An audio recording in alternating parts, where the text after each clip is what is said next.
Let me ask you a question.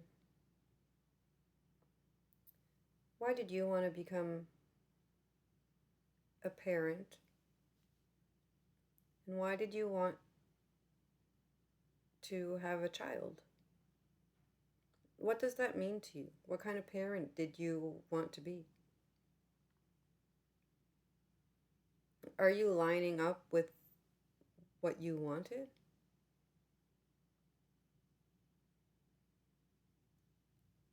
If your children are old now,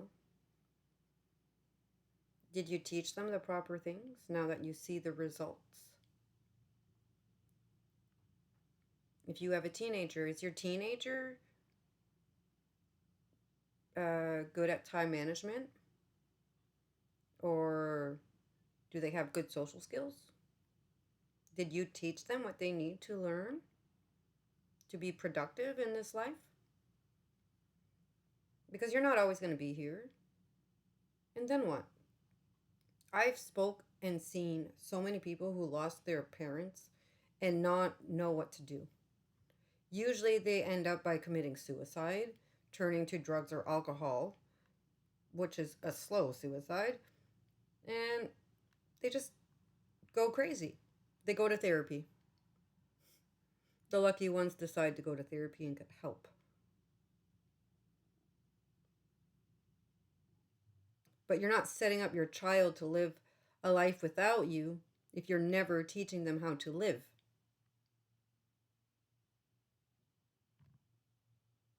Because that's the whole point about having a child, is that you're continuing on. You're giving something to this world to continue, a good something. Your child is the seed. So grow that seed into the most beautiful, precious tree it possibly could be. The amount of fruit that that tree is going to give depends on how well you water it.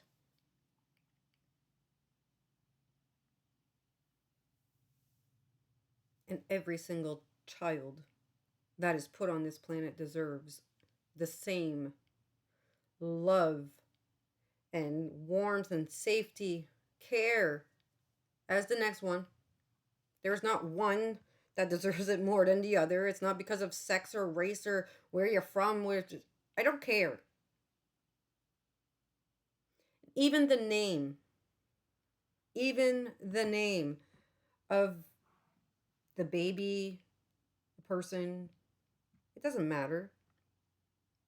Even when I talk to people about religion, the name doesn't matter. It doesn't take away or give value or worth to or from that thing, child, person. If you believe in a God, it doesn't matter the name of the God. You believe in the spiritual symbolism of what God is. When we have a baby, that baby is loved and taken and cherished, developed, formed, created as a baby. Now, there are some parents who don't know how to name their baby. Doesn't mean that that baby is any less of a baby or that it deserves any less love or food or anything. No, no, it doesn't. They still need the same one. They still deserve the same.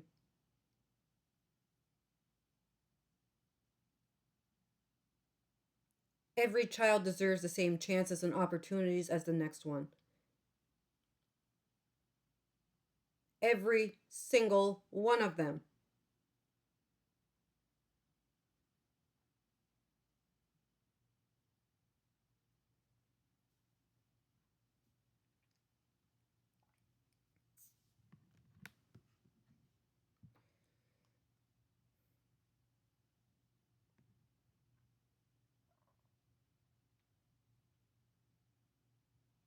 I wish that I would have been able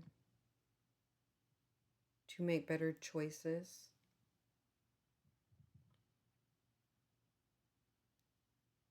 But because I wasn't aware of my trauma and how it played such a big part in my life,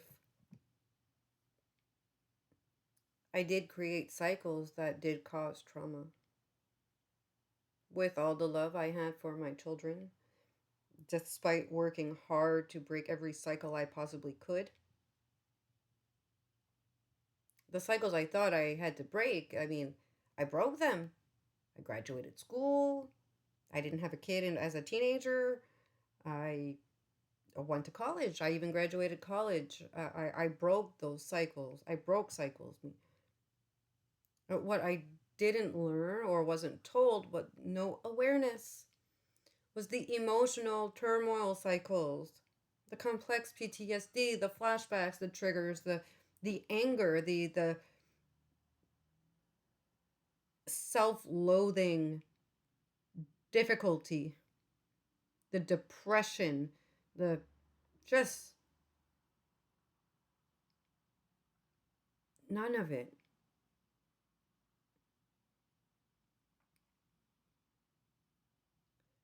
And I, I want to help parents.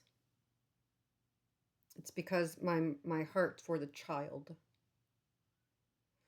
When I decided to try to start a new career, I had to for different reasons because my body just can't handle pharmacy anymore. And I I just couldn't do it. But there's certain things that always kept coming to mind, like, the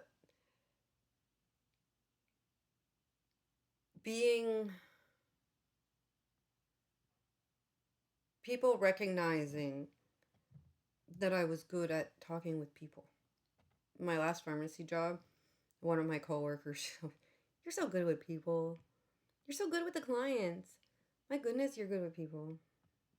Like, yeah, because like I see them all for that one person that they are. I see each person for their unique soul. It's not an old man's an old man or the little girl is just a little girl.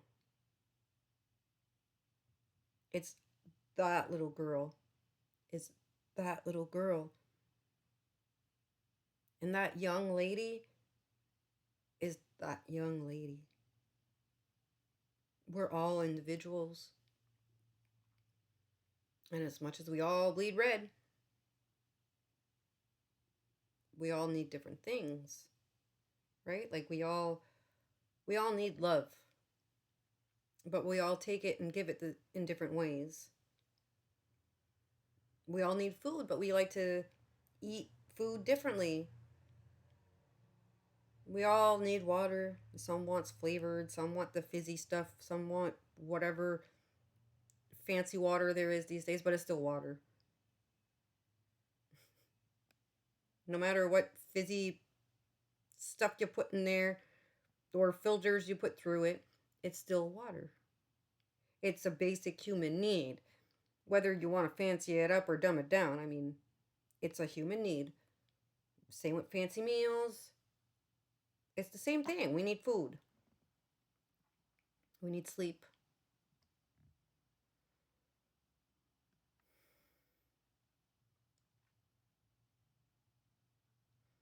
I don't want to feel like I'm just ranting, but I do want to feel like where I'm going has a direction. And the direction that I'm trying to go in is waking up the parents and waking up the teenagers before you have kids. For the love of goodness, stop having children in trauma responses.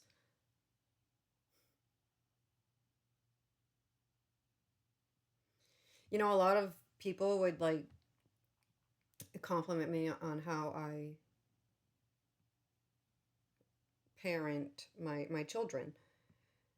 They watch me go and I'm just so gentle and loving and calm. One person was like, "You're just always so calm with your daughter. Like, how do you do that?" Well, you know what? I'm not always calm with my daughter. And when she pushes me, I'll pick her up and I'll carry her kicking and screaming. It don't matter. She knows it. She also knows I will not hurt her. But she listens to me better when we're out in public, of course. Or maybe she's gonna push me a little bit harder because she doesn't think I'm going to. But see, now she's old enough that like she's already tested that. And when I say it don't matter, it doesn't matter. I mean, it don't matter where we are. She's not gonna hit me. And she's gonna get what she wants even less if she did hit me. It don't matter how much she kicks or screams. It doesn't matter. Because I'm not going to accept that. That is unacceptable behavior. So now she knows. Now she knows her stuffed animals are for hitting. When she's angry, she can go hit her stuffed animals. That's fine. We do not hit people. You don't hit mom. That's the thing. You know, I caught myself actually. Oh, we don't hit people. And I was like, you know, I don't want to teach you to hit. That's why I say we don't hit people. Because it's not okay to just go hit people because we're upset. That is wrong. I said, but there is a time that it's okay to hit people. If somebody's trying to hurt you, you hit them and you run away. You run to safety. You don't stay there and keep hitting them. Run away. I mean, she's 5. You know, I am 100 pounds. And I still get told by men that they can pick me up over their shoulder and do whatever the fuck they want to me because they're a man and I'm just a shitty little woman. Well, how do you think that makes me feel about my little girl who is a third of my size? Do you think I don't feel like that's danger for her? If I'm in danger as 100 pounds, I mean, she's in danger way more. I already had to learn how to fight for my life at her age. I don't want her to learn how to have to fight for her life. I don't want her to live in survival. I don't want either. I don't want it, just the level of pain there is what needs to stop. It needs to stop. This suffering, it needs to stop. And I would rather suffer for the rest of my life because it ends a lot sooner than my daughter's than me setting her up to suffer the way I do, or if not worse, for the rest of hers.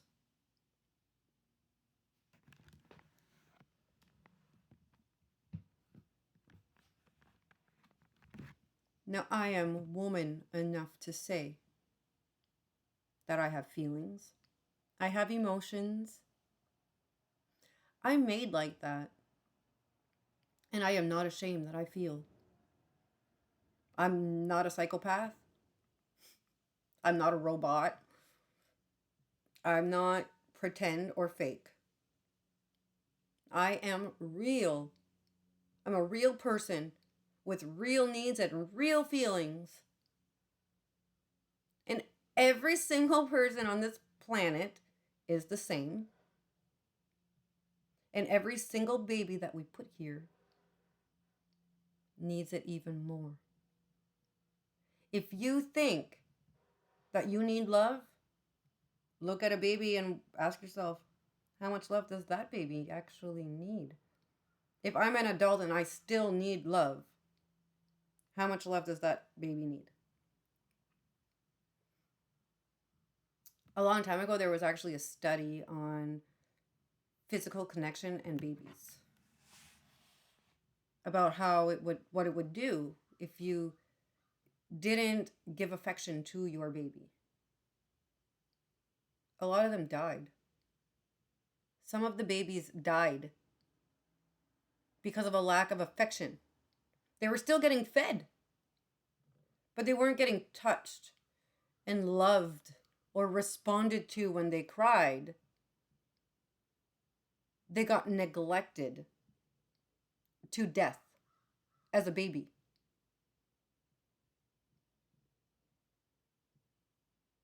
Let that sink in for a minute. How important is it that we love our babies? It's life saving. We don't just give life and that's it. We are made a woman to create life, to give life, to continue life. That is a gift that men do not have. Men do not have the ability to form and create life the way we do. That is a gift. We shouldn't be competing with men. They can't do what we can. There is no competition for that. No competition needed. They cannot have babies. They can't create babies. They can't even breastfeed.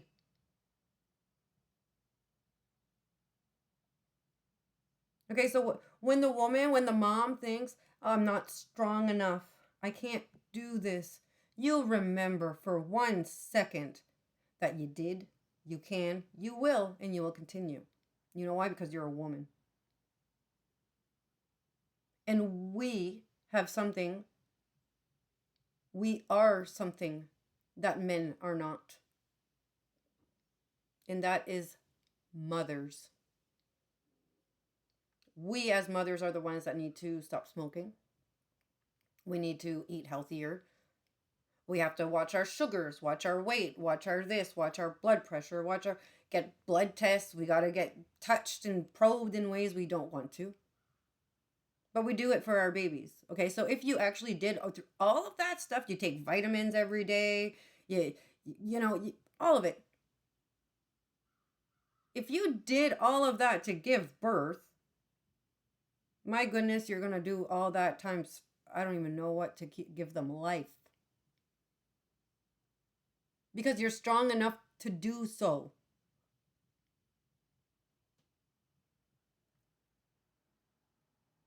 It's okay to have hard days, and it's okay to feel like you can't do it.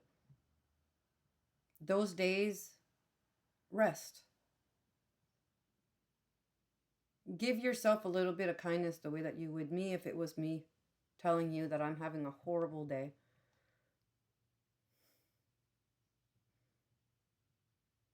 And you know what? When my friends call me and they're like, I don't know what to do, I'm so exhausted, I'm like, just rest. Because you know what? The dirty dishes, they won't get up and walk away. Dirty laundry is not going to catch on fire. It's not going nowheres.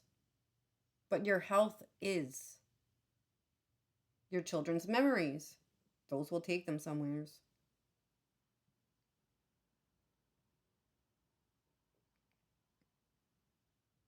So to me, it's often a priority. And that's something that I had to learn a lot in work.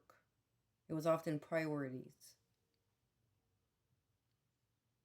And all it did was teach me how to prioritize more effectively and properly in my personal life. Because priorities are tricky. Let's say you have your family of 4, mom, dad, 2 kids. The priority for mom is different than the priority for dad. And then the priority for the children is even more different. So who do you prioritize? Right? What if one child is sick and always gets prioritized because of their health issues? Well, the other kid often feels like it doesn't matter because it's not sick. So you got to make sure to prioritize that child as well. Like everybody is a priority at one time or the other. We can't always be the priority, but we're important enough to be a priority at some point.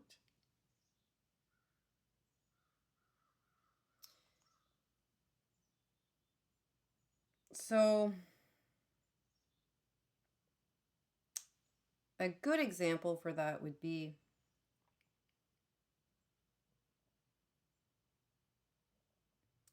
it's supper time and my daughter's playing. My husband just gets home from work and I'm cooking supper.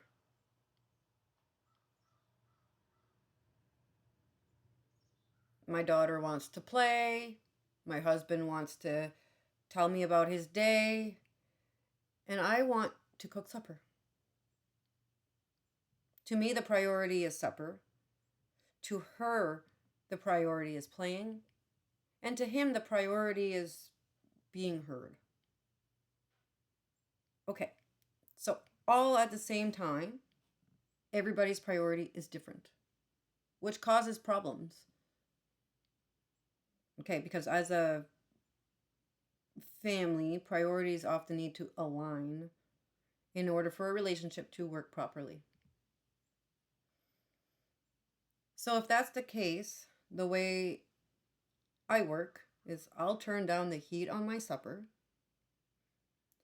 I will try to play like peekaboo or something with my daughter so that I could kind of be in the kitchen and interact with her. I don't have to be right next to her. I can play with her from afar. And that's okay. She just wants my attention. And my husband, when he walks in and he's loud and he wants attention, he's demanding it. I often, well, not often, but sometimes I just let him talk and I don't even hear him because I'm focused on doing something else or I'm playing with our daughter. Now, if I'm playing with our daughter and cooking supper, I'm already distracted enough. I don't have anything to give. And he doesn't see that.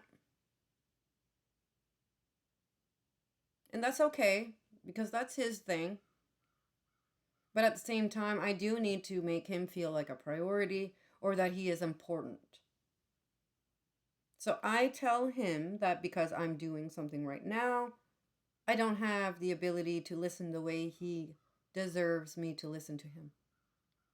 That me being distracted, I am not giving him the attention he deserves. Makes it a little bit easier to wait. Because instead of hold on, you're not important enough, shut up, and wait, I'm saying I don't have it in me to give you what you deserve. And if you want what you deserve, then you need to wait because right now I'm a little preoccupied. Yeah, it's kind of, it works for children too. And you know, a lot of, my partner, he's an alcoholic. Very childlike mentality.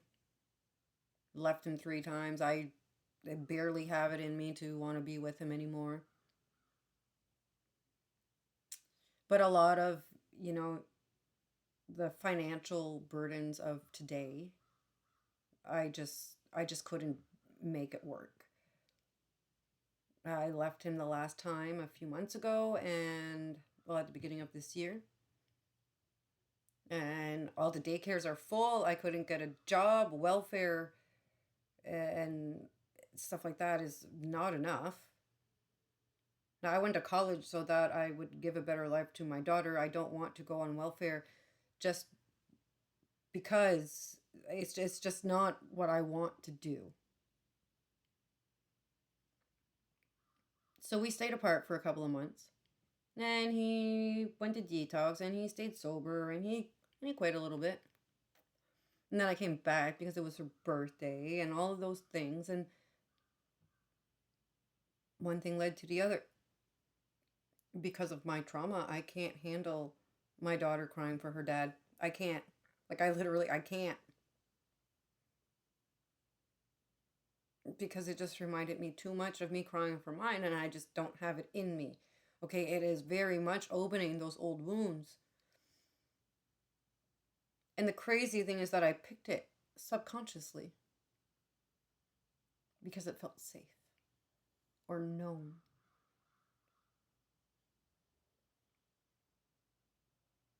Now, I'm a cycle breaker and I will continue to be.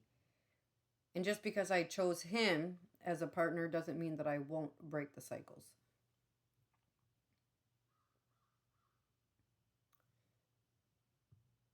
one thing at a time. I do need to make money, which is a big reason why I decided to start the business this year,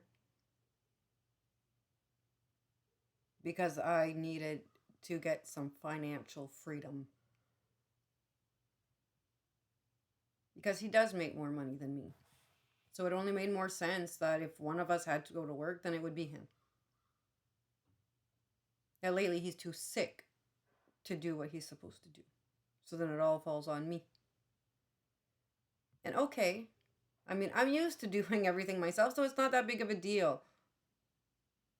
But it's making me sick.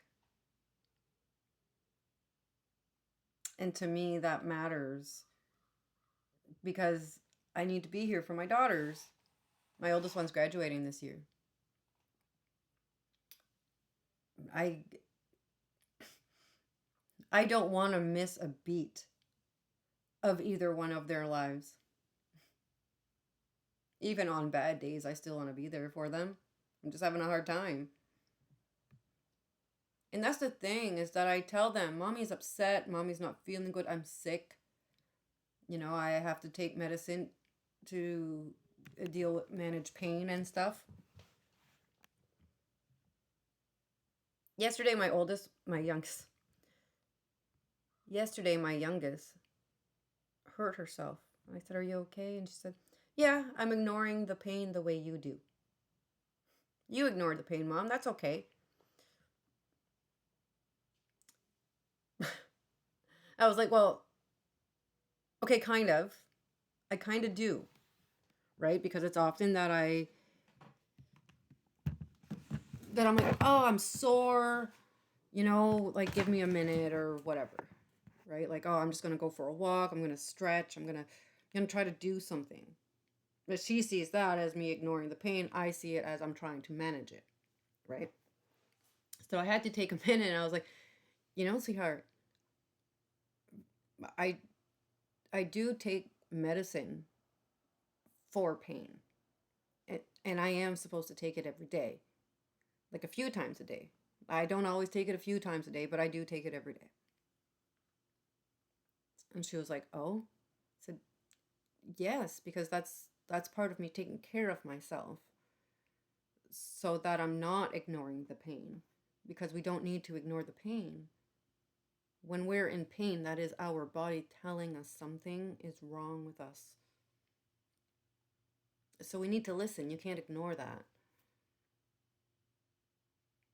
We have to listen to our bodies." And she was like, "Oh, well, why do you ignore the pain?" I was like, "Well, really, I don't ignore the pain. I take medicine so that I start feeling better. And when it feels really, really bad, then I'm going to take extra medicine, like an Advil or something.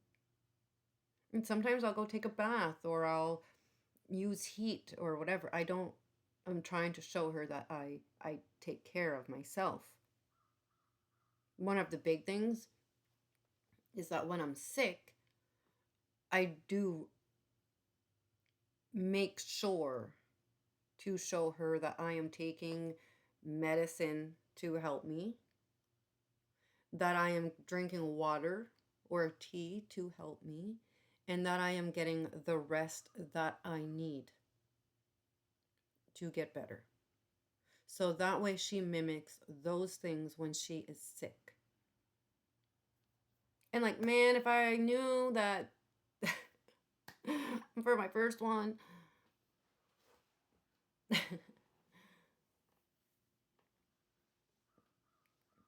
and yes, each child is supposed to get a different version of us. We're supposed to learn and grow and change and adapt and modify ourselves. It's okay. It's okay that you learn. It's okay that you see things differently. It's okay that you experience life a little bit more. It's not okay that you're exhausted and that you're tired all the time. I tried to explain to my youngest how important sleep is.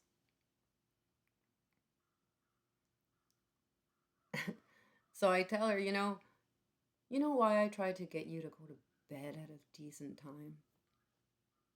She's like, no, Mom. So, well, I don't want you to go to school tired, sweetheart. Oh, I don't wake up tired. I said, well, sweetheart, the days that you wake up and you're slow and you don't feel like getting up and you're like, oh, I don't want to get out of bed. I hate school right now. Well, it's because you're tired.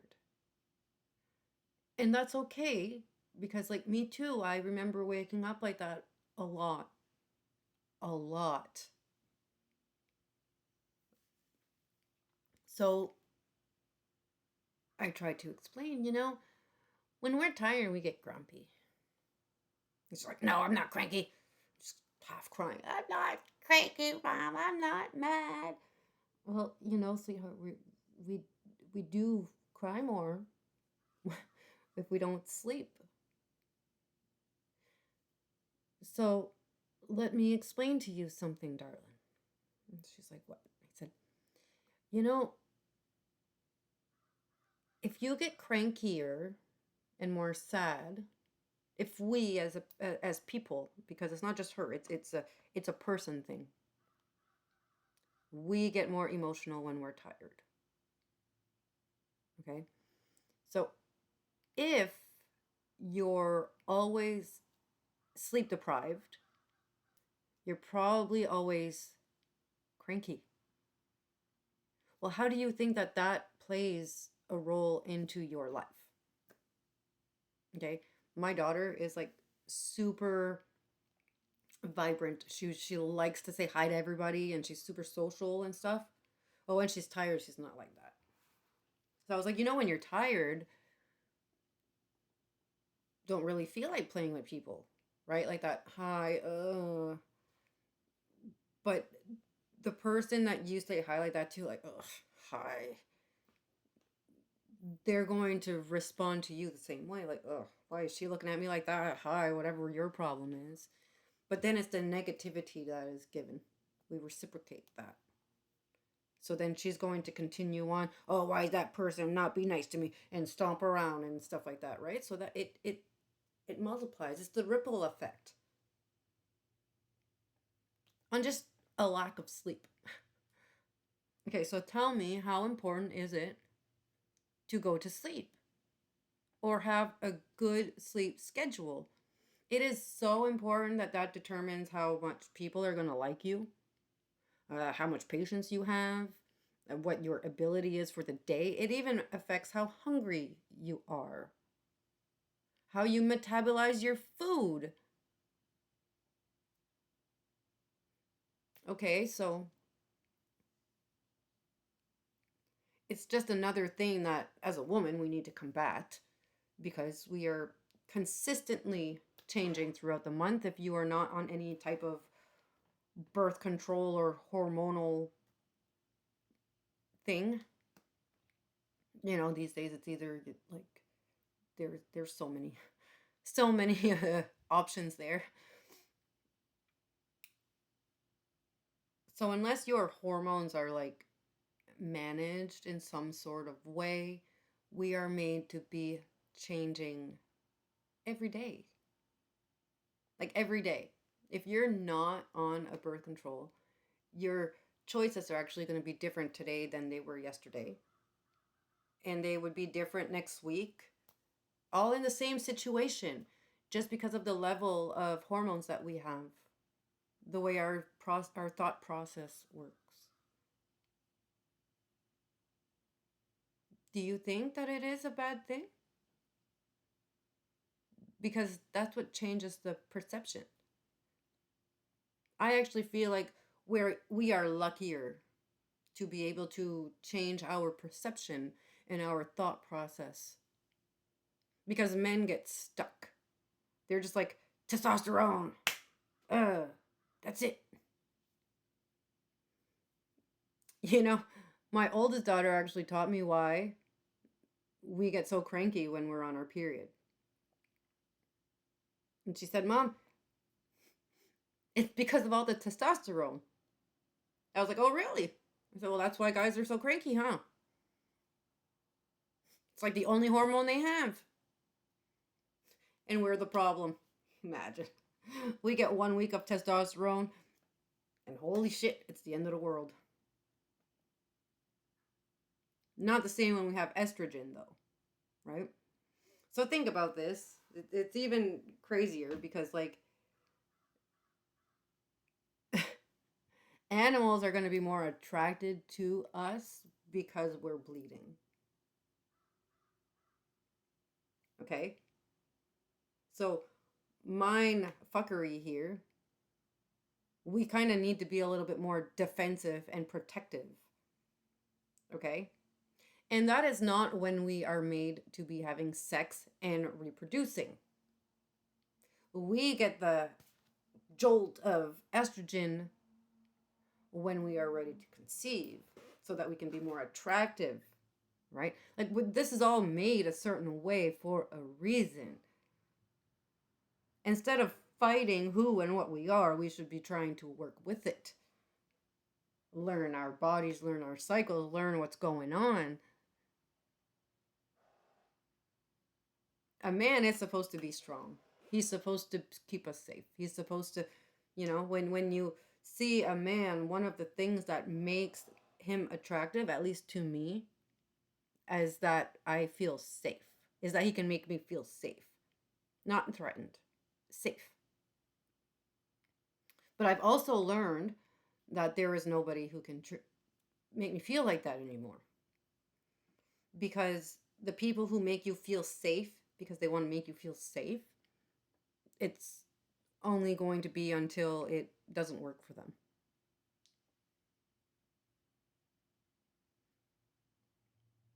I learned that if I don't abide by everybody else's rules, then my safety no longer matters.